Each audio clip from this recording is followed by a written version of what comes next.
let's go. So, how y'all find the Kama Jiu-Jitsu? The Kama Jiu-Jitsu. The Kama Jiu-Jitsu. Okay, one of the Kama Jiu-Jitsus. This is Texas. The Kama. That's how I'm going to play that. Okay. Start, Dragon? Sure. It's just name and First name. Name And rank. Okay. Name and rank. That's it. All right. My name is Dragon, and I'm white belt. Yeah. So I had done a little bit of jiu-jitsu back home in Arkansas, and had heard about Kama Jiu-Jitsu from Professor Ryan's. Initially, he actually had a actual written blog, so I had followed that a little bit, and eventually he started putting out videos, and I really liked the philosophy of his school's style of jiu-jitsu, and so when I had to move over to the Dallas area for my job, I knew that Kama Jiu-Jitsu was the school that I wanted to go to continue my training. So yeah, I felt like the training that I had back home in Arkansas set a pretty good foundation for when I transitioned over here, and it's been great so far. So you were like, yeah, I hit the jackpot. I get to be next to this guy I watch and read blogs of. Yes. This is awesome. Okay, cool. How was your first day in class? Were you all excited? The warm-ups were brutal. So that first day, I thought I was going to vomit, but I kind of was a little bit prepared from it by watching one of the previous videos where one of the assistant instructors had mentioned that the warm-ups were hard as well. So I kind of mentally prepared, but when I got here, it was hard. But it was a good class. I felt like it offered the school here offered what I was looking for in terms of really focusing on fundamentals, working on the basics, really training that, and working on the kind of old school jiu-jitsu, which is what I had been interested in.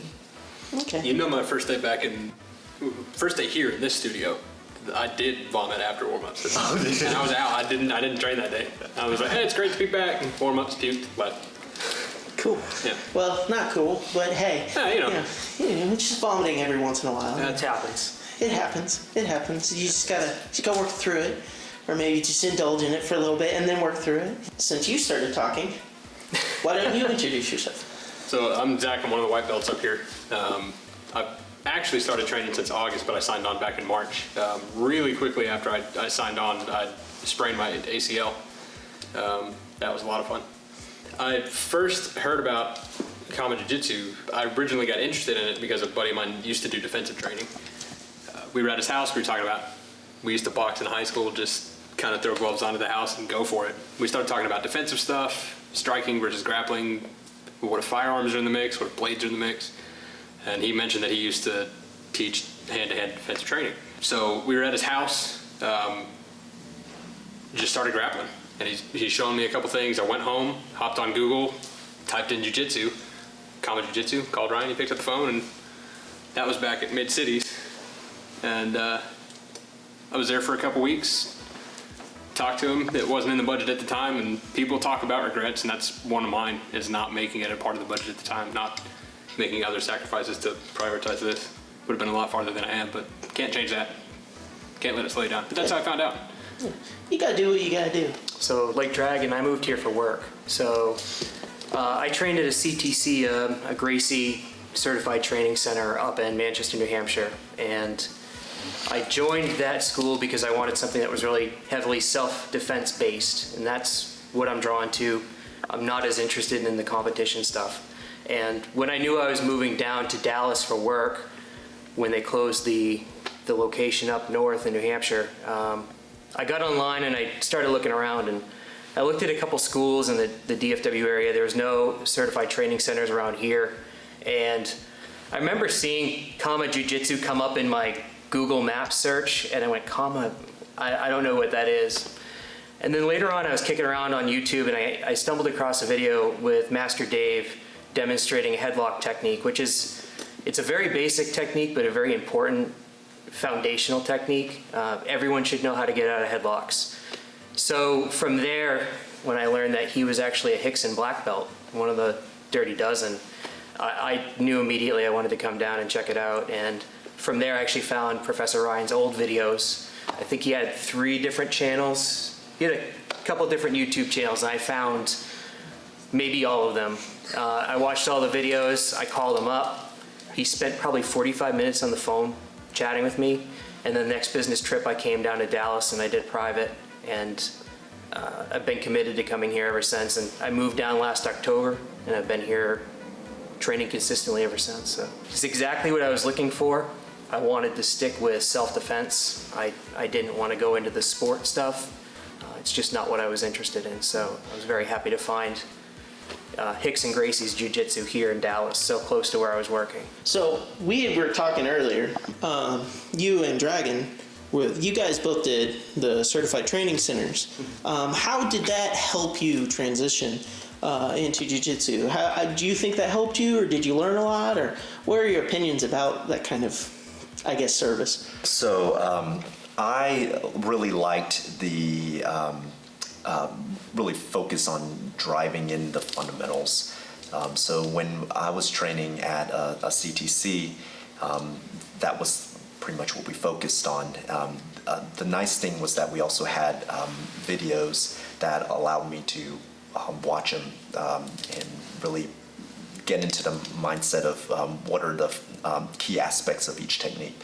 I felt that by having that starting out as a foundation, when I came over here, it allowed me to, you know, if during class certain techniques were talked about, then I felt like I kind of had a somewhat of a grasp of things. So I felt like there was some foundation there. I needed to, but at the same time, I also needed to really dive deeper into each technique, and so that allowed me to do that here. Cool. Yeah, the CTC and the videos, that definitely drove my obsession with Jiu-Jitsu early on. It was very fast. How I fell into it, I took one class and I was obsessed. So from there, the videos, they kind of gave me some time to study off the mat, and then when I come on the mat, you could tell whatever they were teaching that night if people had watched the videos ahead of time or not. I don't know if you kind of noticed, like you'd be with somebody and you'd be like, I know you didn't probably watch this as much as I did. It helped. It drove home a lot of the techniques that they teach. It's self-defense driven, so they're applicable. There's some carryover for sure into what we do. So it was a great introduction, and it was a great group of people that I managed to find up there. Having that, it was almost like a gentle ease into jiu-jitsu. I think if I had started here, day one, I would have been, it would have been a big shock. But I felt like having the time to focus on the videos and kind of get those things down, that helped me transition quite a bit. Now, you didn't do any online or CTC or anything like that, did you? No, I was fresh. You're fresh. Yeah, So, as white belt gets.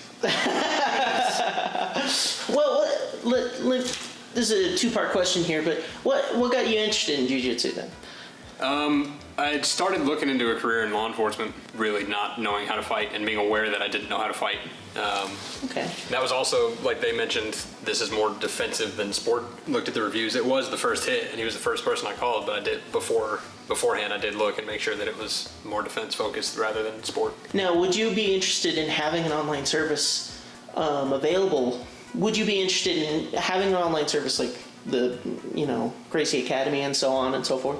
Would you be interested in that kind of now or in the past or anything like that? Do you think that'd be helpful?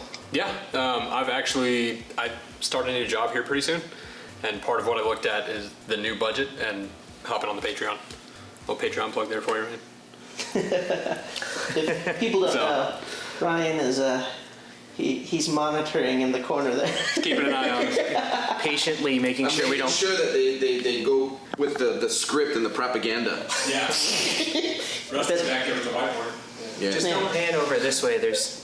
Yeah. It's, it wasn't. All right. I will say too, before I came back and signed on in March, we'd gone to a gym, not like a jiu-jitsu studio, just a regular workout gym in the area, and we were good friends with the people who owned it, and they said, oh, well, there's a local studio and we know the owner there, why not try that one out before you go back to yours and just try it out, see if you like it.